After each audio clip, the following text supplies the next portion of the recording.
గుత్తి కాకరకాయ ఒకసారి ఇలా ట్రై చేయండి. ఒక్కసారి తిన్నారంటే మళ్ళీ మళ్ళీ తినాలనిపిస్తుంది. స్టవ్ మీద కడాయి పెట్టి ఒక స్పూన్ పల్లీలు, ఒక స్పూన్ ధనియాలు, 2 లవంగాలు, 2 ఇలాచీలు, ఒక దాల్చిన చెక్క, ఒక స్పూన్ జీలకర్ర, కొన్ని ఎండుమిరపకాయలు వేసి బాగా వేయించుకొని వీటిని పొడి చేసుకోవాలి. ఈ పొడిలో కట్ చేసిన ఉల్లిపాయలు, ఎల్లిపాయలు, కొబ్బరి పొడి, చింతపండు, రుచికి సరిపడా సాల్ట్ వేసుకొని వాటర్ వేసుకొని వీటిని మెత్తగా పేస్ట్ లాగా చేసుకోవాలి. కాకరకాయని చిన్న చిన్న కాకరకాయలు తీసుకొని వాటిని 2 వైపులా అట్లా కట్ చేసేసుకొని మధ్యలో కట్ చేసి అందులో గింజలు తీసేసి ఉప్పు పసుపుతో ఆ విధంగా వాటిలో మొత్తం పెట్టాలి. తర్వాత వీటిని స్టీమ్ చేసుకోవాలి.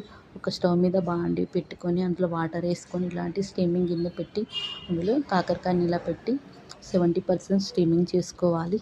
తర్వాత వీటిని తీసి కడిగేసుకొని ఇందులో మనం ఇందాక చేసిన పేస్ట్ని వేసేసి మొత్తం నింపిన తర్వాత స్టవ్ మీద ఒక బాండీ పెట్టుకొని ఆయిల్ వేసుకొని ఈ విధంగా మొత్తం కాకరకాయని ఇలా ఫ్రై చేసుకోవాలి.